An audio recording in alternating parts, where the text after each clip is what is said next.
noite, né?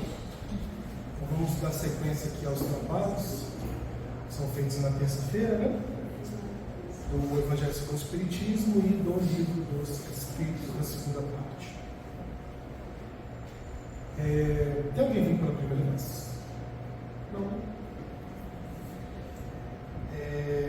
Então que essa noite nós possamos reunir as nossas forças e desdobrar os nossos esforços para em prol de nós mesmos, na tentativa que nós já estamos conquistando de sermos pessoas melhores, pessoas mais capacitadas dentro do bem, deixando de lado as nossas dificuldades, algumas de nossas inseguranças, dos nossos medos, algumas incertezas que nós estamos transformando em fé, para que sejamos trabalhadores fiéis da equipe de Jesus, o que já nós somos, mas de uma forma mais linear, sem vacilarmos tanto. O que nós já fizemos até aqui é de extrema valia, extremamente válido, mas a proposta é continuarmos crescendo cada vez mais para sermos pessoas mais claras e objetivas dentro da proposta do amor. Hoje a gente vai falar sobre o capítulo 9, o item 6, Bem-aventurados os mansos e pacíficos, e sobre a benevolência do sul. Como raramente eu faço, como o texto é muito pequeno e ele é muito direto, eu vou ler o texto para contextualizar, caso alguém não conheça ou não lembre desse texto de cor, que realmente ele é muito pequeno e ele é extremamente direto. Extremamente direto. Esse capítulo do Evangelho segundo o Espiritismo, ele é um capítulo muito direto e objetivo. Não que os outros fiquem fazendo rodeio que não seja objetivo. Não é isso. O Evangelho é todo objetivo.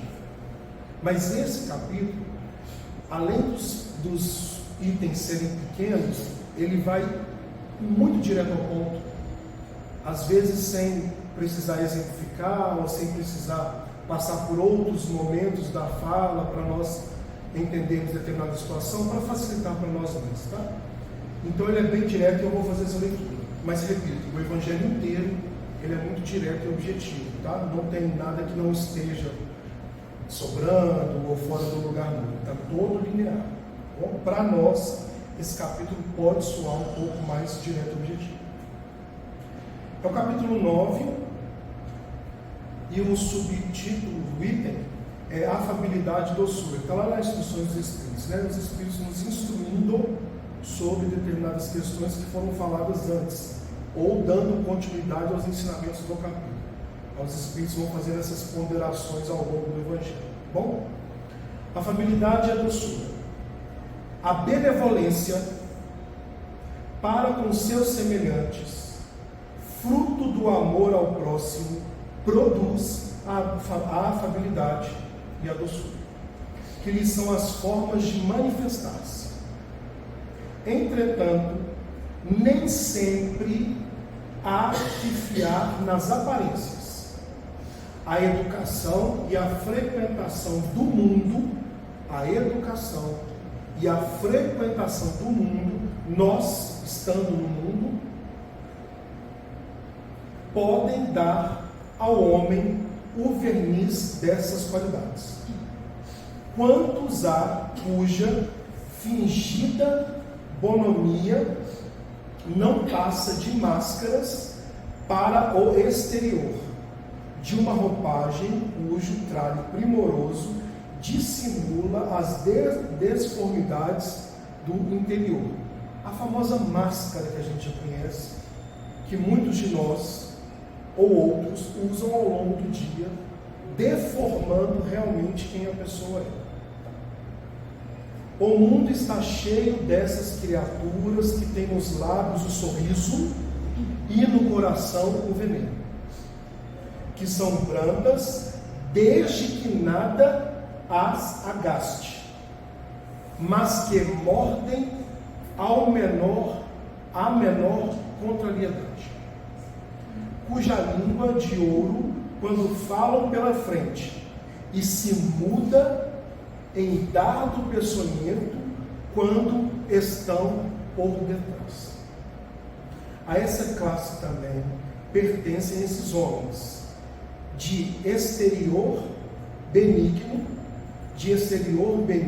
que, tiranos domésticos, fazem que suas famílias e seus subordinados lhe sofram o peso do orgulho e do despotismo, como a quererem desforrar-se do constrangimento que, fora de casa, se impõe a si mesmo, não se atrevendo a usar de autoridade para com estranhos, que os chamariam à ordem.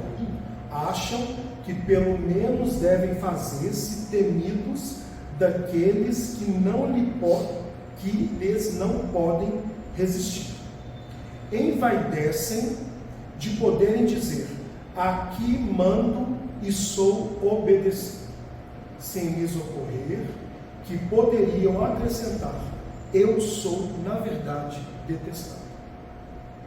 Não basta que dos lábios manem leite e mel, se o coração de modo algum lhe está associado. Só há hipocrisia.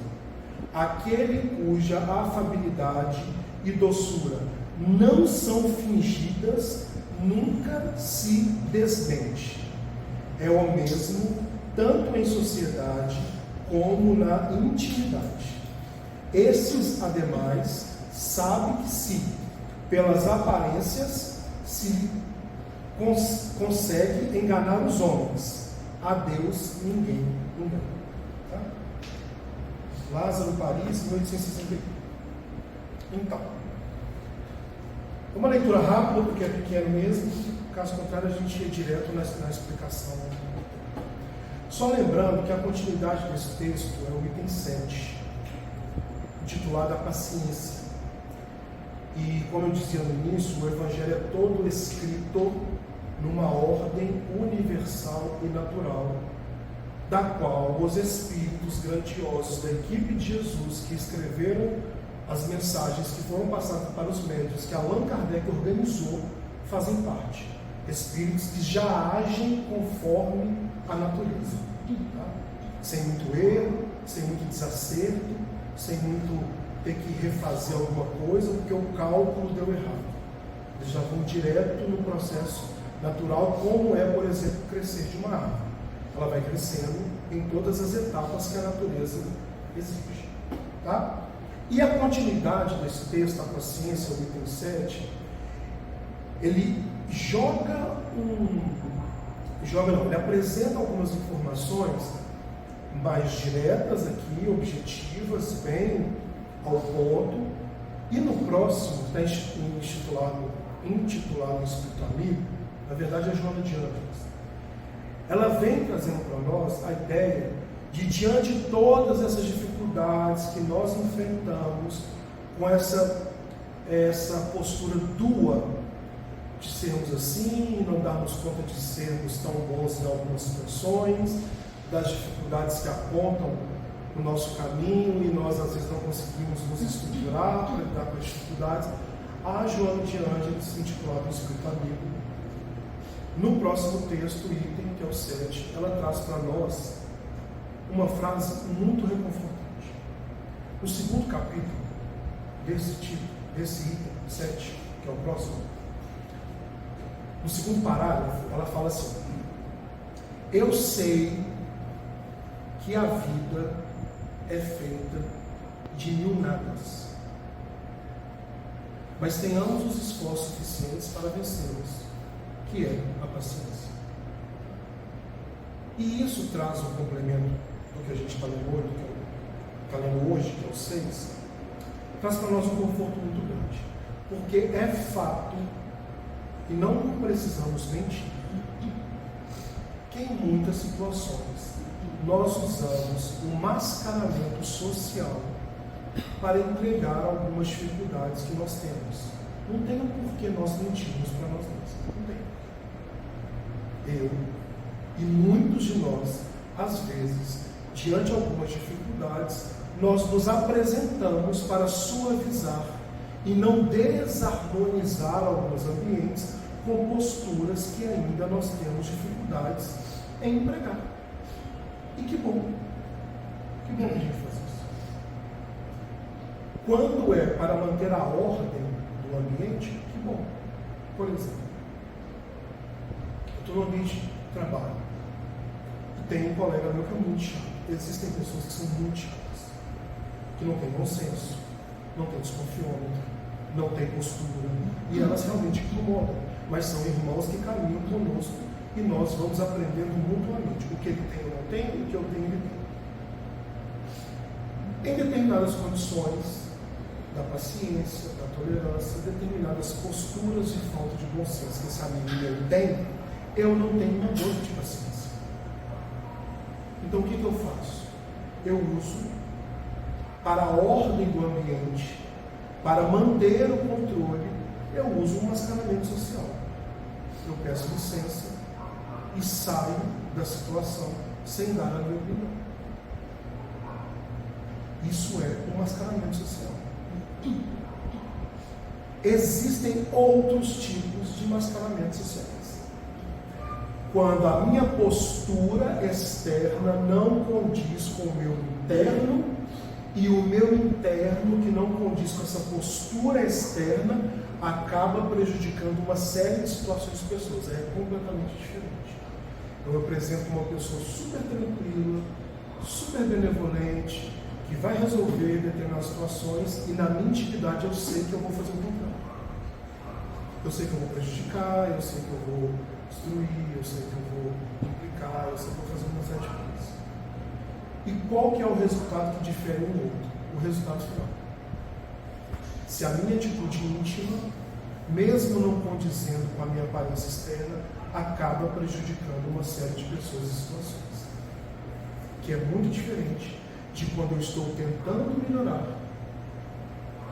e a minha postura faz com que eu use o mascaramento social para me retirar do lugar, mesmo estando nervoso, mesmo estando impaciente, e a minha retirada vai fazer com que o ambiente fique mais harmonioso, porque se talvez eu deixar escapar o que realmente está passando dentro de mim, eu vou criar um desconforto no ambiente. Então eu me retiro. Como eu posso, ao invés também de retirar, colocar limite, colocar bom senso, dar sugestões e criar umas. Eu não concordo em nada com isso que está acontecendo, mas eu vou recentralizar e vou dar uma sugestão aqui para ver se a minha sugestão ajuda. Aí você recentraliza num problema que você não concorda, que há muito tempo as pessoas viram e mexem, se mantém o mesmo problema no ambiente profissional. Aí mais uma vez você se recentraliza e fala: olha, pelos dados que nós temos, pela conduta, pelos resultados, pelas experiências, pela nossa planilha, eu acho que nós estamos fazendo há anos não tem dado certo. Se der e for aceito, beleza. Se não for, o nosso papel, a nossa postura foi executada. O que não dá é o nosso íntimo assumir determinadas realidades como desequilíbrios que estão dentro de mim. Colocar esses desequilíbrios para fora e fazer com que esses desequilíbrios assumam a frente da minha vida. Isso aqui não dá. Isso aqui não dá. Existem entre muitos de nós pessoas que elas só conseguem trabalhar e só conseguem desenvolver determinadas condições se estiver operando no recinto do caos. Eu tenho certeza que muitos de vocês conhecem pessoas assim. Está tudo redondinho, maravilhoso. Foi aquelas 10, 15 reuniões completamente desnecessárias para chegar num ponto comum, até todo mundo se olhar e falar: não, realmente está tudo certo. Agora a gente anda, agora o serviço vai para frente, agora a situação vai para frente. Aí chega uma pessoa que talvez tenha um patamar acima, né, esse pseudo-poder, às vezes, que é concedido dentro de alguns ambientes de trabalho, e ela chega, como está tudo tão redondinho, e ela não consegue trabalhar fora do caos, ela aplica o caos daquilo que está tudo organizado, porque ela só consegue trabalhar via caos. E o caos, para alguns estudiosos, não vou citar, porque não cabe aqui, porque a gente vai ter que falar de guerra, mas quem conhece vai saber do que eu estou falando.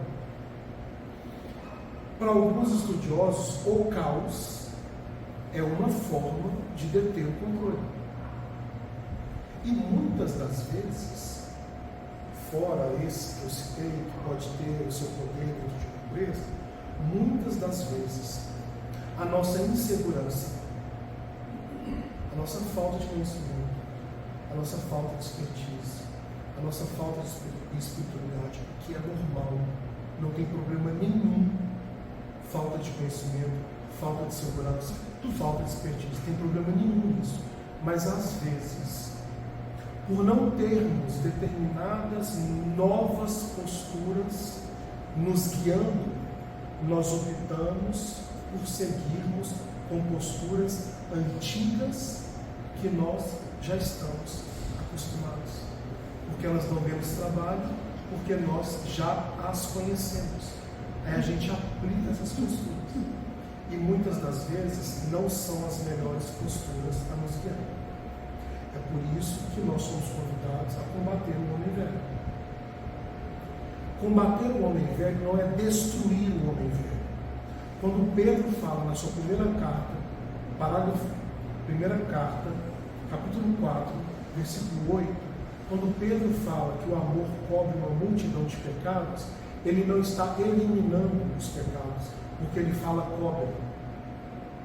Quando nós estamos cobrindo, nós estamos transformando os pecados em ferramentas de trabalho que ditam para nós quais são as novas posturas que nós devemos ter. Não é para destruir o homem velho. Se destruir o homem velho, nós não somos ninguém. Porque o nosso futuro depende do nosso passado. Integralmente. Então, são esses convites que são feitos para nós. Em Mateus, muitas das vezes, alguns de nós não entendemos a ideia. Em Mateus 6,21, nós temos: aonde está o teu tesouro, aí está o teu coração. Tá? Ou vice-versa. Funciona do mesmo jeito. Aonde nós desejamos estar é exatamente aonde está a nossa vontade. E muitas das vezes, só meditar, e muitas das vezes essa nossa vontade, ela participa de um sistema muito oculto que está envolto no nosso inconsciente. O livro Ação e Reação começa lá no capítulo 4, vai até o capítulo 8. Nós temos um personagem que é um doutor chamado Leonel.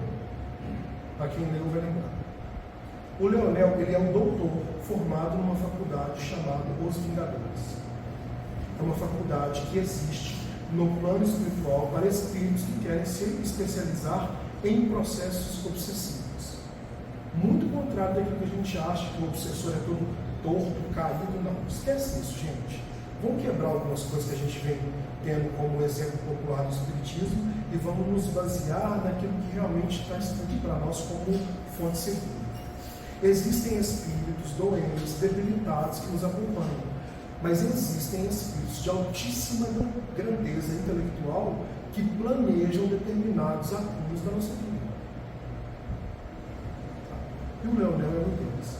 Tanto é que o guia que estava com o André Luiz para com o André Luiz para conversar com o Leonel, para o Leonel ensinar para o André Luiz como que funciona um processo obsessivo.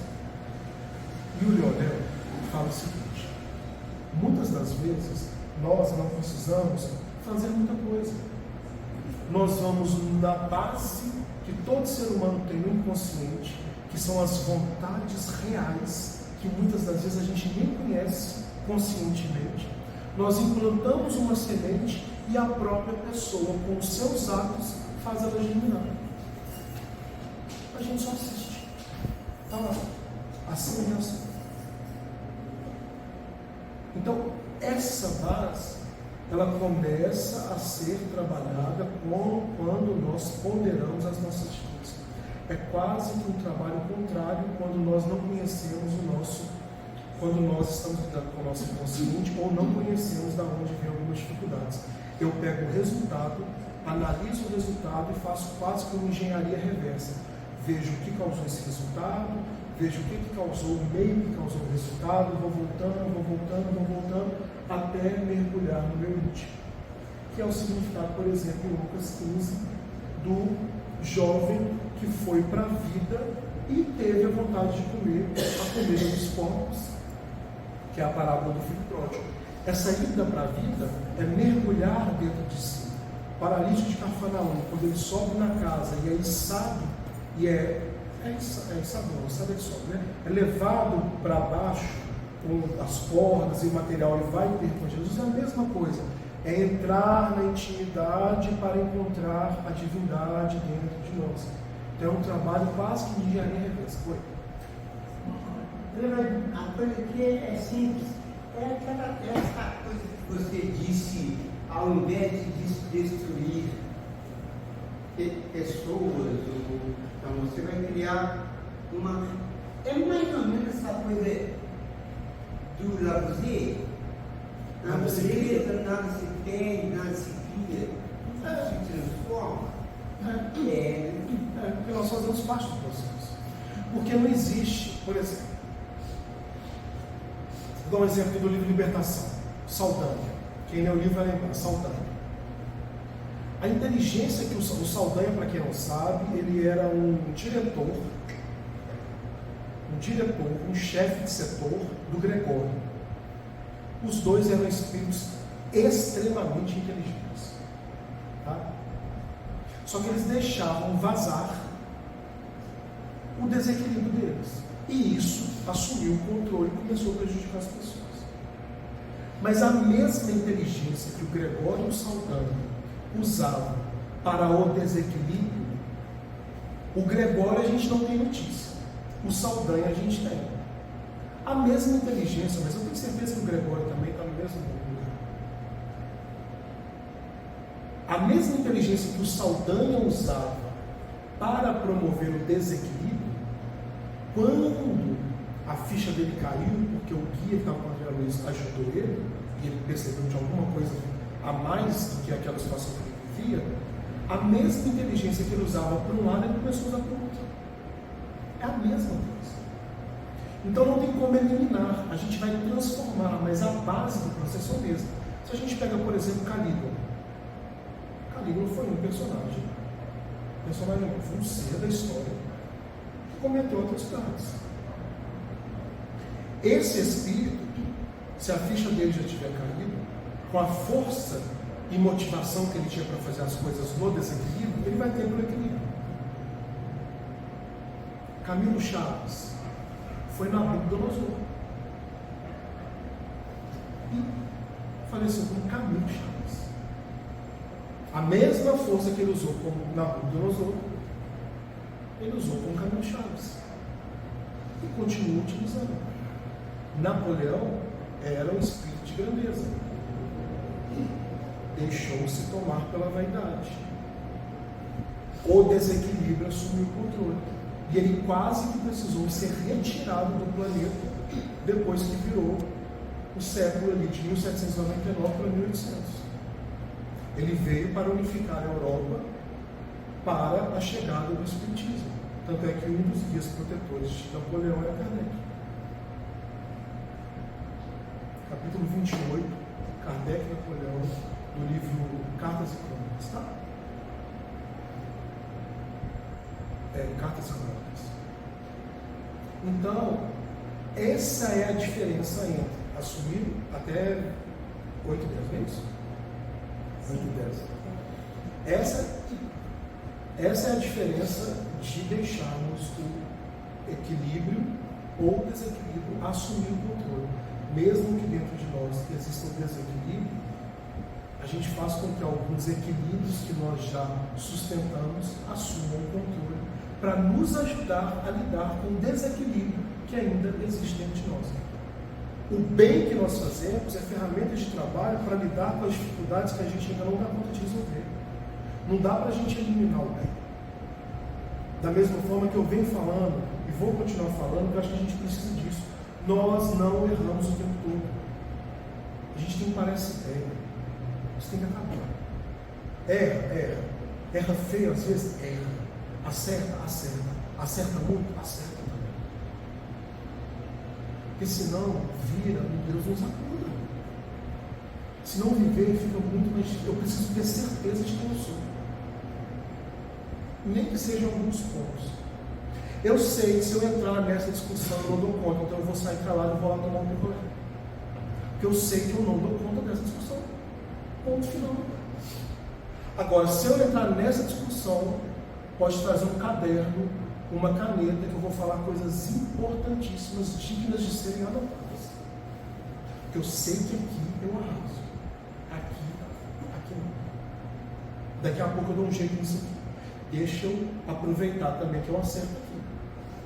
Deixa eu aproveitar um pouco aqui que a piscina está limpa. Deixa eu nadar um pouquinho. Essa aqui ainda não está limpa. Daqui a pouquinho eu limpo para poder nadar tranquilo também. Deixa eu curtir o que eu sei de fazer de melhor. Se alguém vem falar comigo sobre música, sobre produção cultural, sobre teatro, sobre arte e pintura, pô, vamos sentar aí que eu tenho coisa para te falar.